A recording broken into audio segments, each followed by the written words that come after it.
Well, hi everyone, it's Pete here from the Pain Toolkit. Hey, listen, I'm with my good buddy here, Hem Dev, all the way down there from New Zealand. Yeah, we're meeting up in Amsterdam.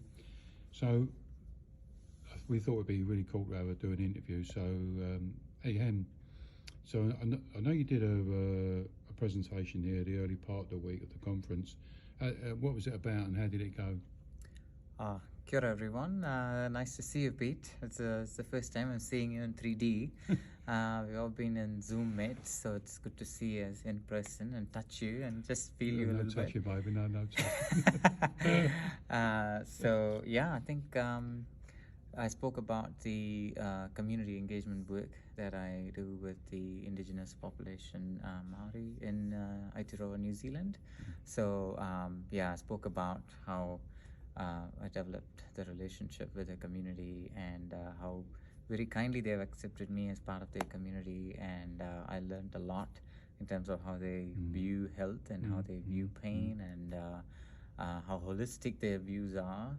And that made me to reflect how narrow even the biopsychosocial model that we consider as gold standard in pain management. There's so much that we could learn from indigenous communities. So that's what I was talking about. What was how was it? Did you get many questions from the audience or? We actually made that session as a discussion session because what we wanted to inspire people is to make them think about ways that they can engage with people in their local contexts. Thinking about the people that, if they are clinicians, thinking about the people that they don't see in their clinics, or if they are scientists, thinking about the people that they don't read about in the papers. Either they are deliberately excluded because they may not speak English or they may not have the ability to read and write, and or people who are implicitly excluded because they've never given the fair chance to participate. So essentially, my topic was about, is pain research equitable for all? But my conclusion is not at the moment. And I really wanted to sort of, make people think that they might have to think about the way they practice, the way their philosophy of science about research perhaps could be different. So you're heading back to New Zealand tomorrow on your 28-hour flight. Good luck on that one. But so what have been the just briefly what's been the highs and, hey, let's be honest about things, what's been the highs and lows of the conference? Look, I think the highs, Pete, I always believe in the power of people and the connections, and again, this conversation that we are having, the opportunity to meet people and have a conversation, right? So I met with a lot of people who I actually read about or heard about or have been in touch virtually. So to have a human conversation and connect with them has been the key highlight for me. So more than the contents, more than the opportunity to share that some of the stuff that we're doing, I think the human connections are quite powerful. So that's the high.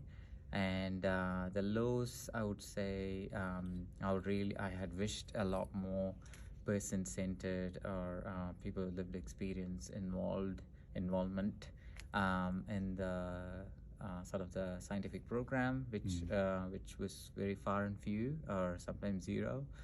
And there is not a lot about sort of indigenous or culturally and linguistically diverse sort of community sort of engagement, or how do we make research around equity and pain management, and how pain services could be done differently, or even pain science could be conducted in a more meaningful way that actually aligns with what the people want, as opposed to aligns with what, as a scientist, I'm comfortable with.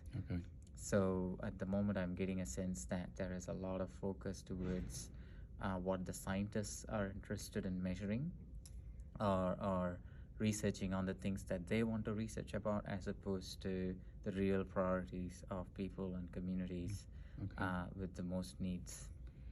And finally, what was be your what's going to be your take-home message, or the take-home message? But let me rephrase that. The take-home message you're going to take away and perhaps probably think about on that 28-hour flight. I've been reflecting on how a lot of evidence that's been presented in the Congress has been either measuring like on rats, or looking at a molecule, or looking for a cure, which is everybody would want, right? Like the cure for pain is the significant discovery in humankind. If that happens, we want to do that. But meanwhile, while we try to pursue that, how about thinking about innovative ways of doing research with people challenged by pain?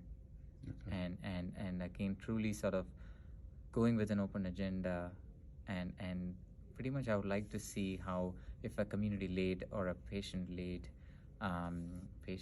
is not the word, it's more people with living experience leading research. If they have the money, resources, and expertise to do design a research, what would it look like? So that is what I was reflecting on in terms of what I've been hearing so far.